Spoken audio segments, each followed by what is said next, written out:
Irashaimase! Hello and welcome to Fataris' Kitchen. I'm your host, Chef Fataris. It's time once again for Shoot 'em Up Saturday, and on the menu this week we have Andro Dunos 2, a sequel 30 years in the making. What kind of taste will it have?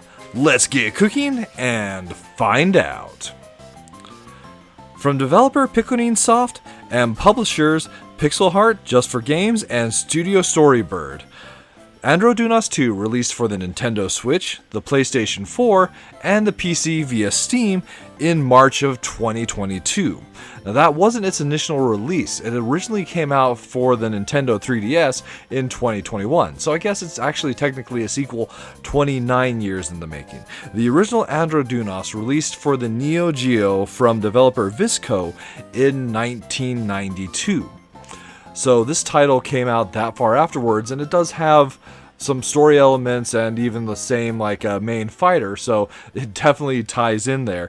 And I just have to say, just like another title that previously released that was a sequel from a long dormant franchise, this one is well worth picking up, as is Soul Cresta, which is the one I'm referring to. So if you're into that kind of retro remake, then this one might definitely be up your jam, especially if you're a fan of horizontal scrolling shoot 'em ups from around the early to mid 90s, and that's definitely my jam, so I kind of love this title. So, diving into the main menu, so we have this menu here. One thing to note, if you, at any point if you press, at least this is on the Nintendo Switch version, the plus button to bring up the pause menu, it'll actually pause the game, no matter where you're at in there. I believe that might be something left over from the 3DS version, but it's something kind of weird to note. But we have a couple ways we can play the game. So there's the main game start, which will drop you in and you can play through the stages as is. But then we also have the stage select. And this is a part that I think is kind of neat. So you have all of the stages that are in the game available here, and you can either play them as just a one-shot, or you can go and use that as your starting point and continue through the game once you've hit that stage. In addition, once you defeat the game, we unlock additional features. There's this boss rush, and then there's even two more options here that I don't know what they do, or rather how to unlock them. So that's definitely exciting. Starting the game, we have a tutorial that does kind of a decent job of explaining the systems, and they're relatively straightforward. So we'll just skip past this and dive right into the gameplay. Stage 1. Our planet. So as I mentioned, this is a relatively traditional styled horizontal scrolling shoot 'em up. We only have one button for our attack. It both controls our main shot as well as our missiles, but there are some other elements to our attack that we have here. So initially, one thing to note is we do have 4 weapons that are always available to our ship. There's the straight shot. We also have this rear shot available to us. This laser, which as it upgrades will become more of a multi-laser, and the wave. Each of these 4 weapons has a unique missile or sub-weapon that ties to it. Like the wave, for example, has these lasers, which in the case of being slightly upgraded missile, we have 2 going up and down as well as 2 going slightly back, and of course that one you can kind of see how that would upgrade. In addition to these upgrades though, you might notice that in the top there's this U. That's basically our hyper shot. So if we press the hyper shot, we activate this super powerful weapon variant of the weapon we currently have equipped. For our straight shot, it's simply referred to as front.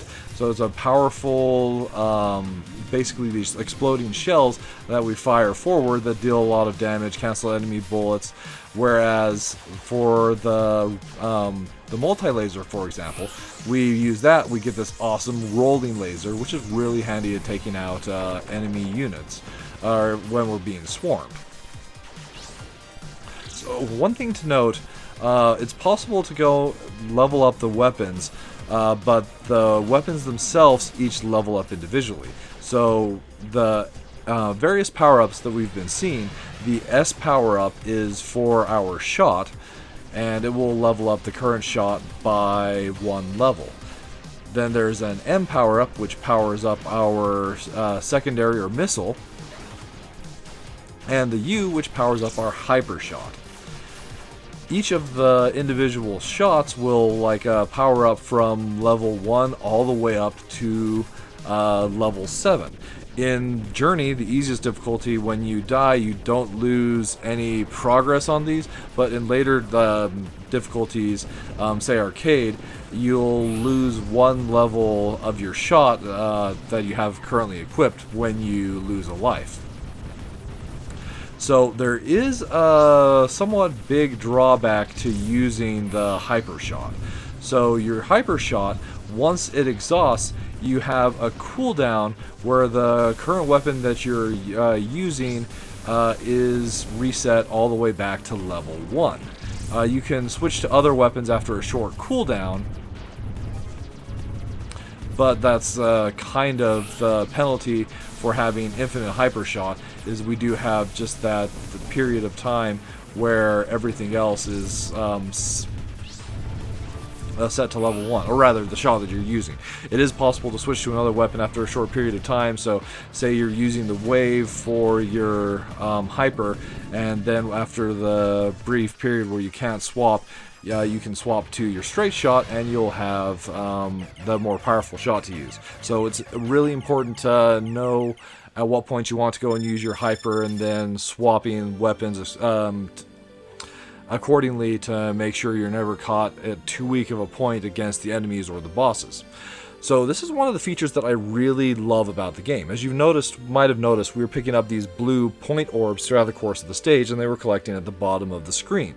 So when you finish a stage, those are tallied as part of your clear bonus, and you're given points, but in addition to that, you're also given level ups that you can assign. So basically, this is allowing us to customize our upgrades between stages. So we can upgrade any of the 4 weapons, our 4 standard weapons, or we can upgrade our missiles, or we can upgrade our hyper.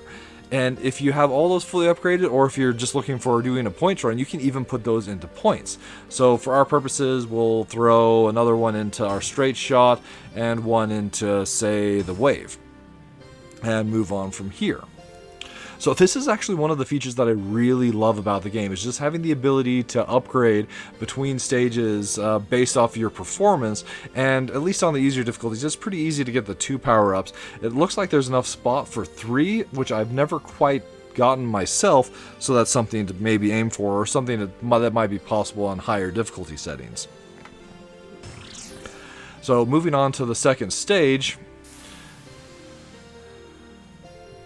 you'll of course have your great stage 2, and then this one's a space colony, and I love space colony stages. I think that one might be something that's kind of a carryover of my love of Axley, as I love the space colony stage in that game. So here we have some really neat enemy pixel art, and then the background that comes up. So we're talking a little bit about the story. That's one thing I do really appreciate about the game. So it takes place 28 years after the original Andro Dunos. So I appreciate the tie-in there.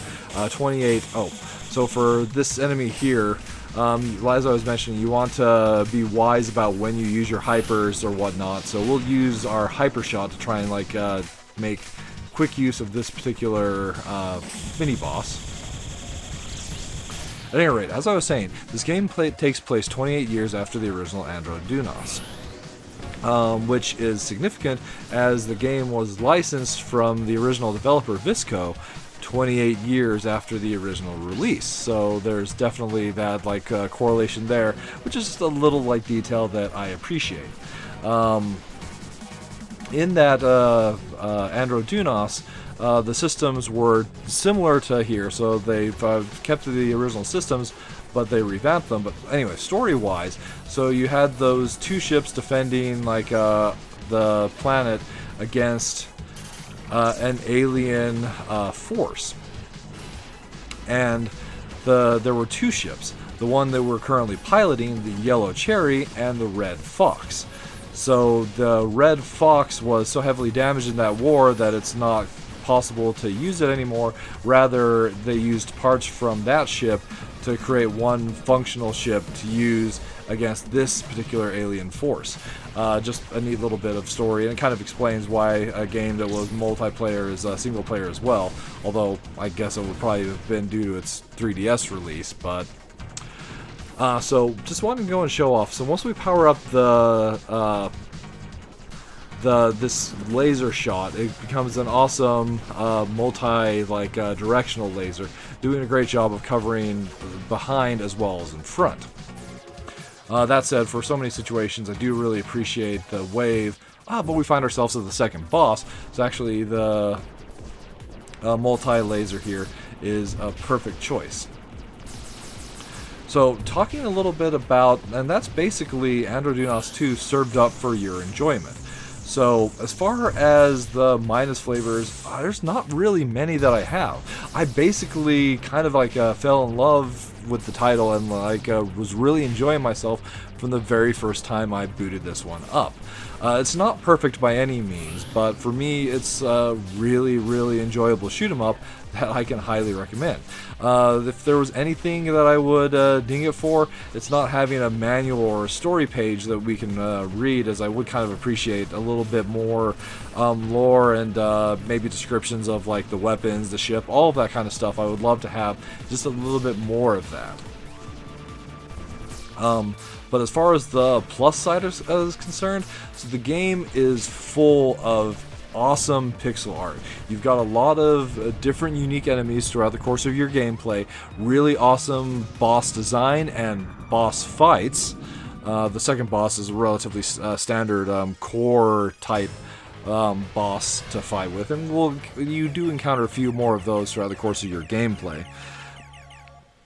But just the pixel art is really solid, and it helps lend just that bit of nostalgia to the gameplay itself, as it feels kind of really period appropriate.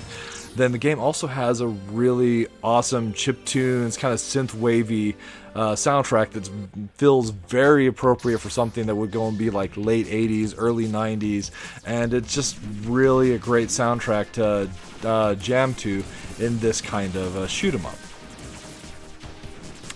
The gameplay itself also really benefits from this modern presentation. So it's a retro shoot 'em up in a modern setting that controls and plays really well.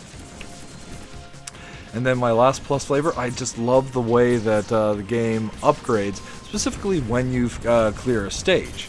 So with all that said, this is a title that is highly recommended from the chef. I definitely recommend checking this one out. And if you're interested, it does have physical titles available from the original publisher, Pixel Heart, for basically all systems. The 3DS, the Switch, and the PlayStation 4. Though the Switch and the PlayStation 4 ones are pre-orders. If you have 3DS, you can play Euro titles, and those are already available, with North American versions coming soon. Well, alright, that'll just about wrap it up for this week's episode of Shoot 'em Up Saturday. As always, I want to thank you so much for joining us this week. I hope you had a wonderful week and have a wonderful week coming up, and I look forward to seeing you again next time.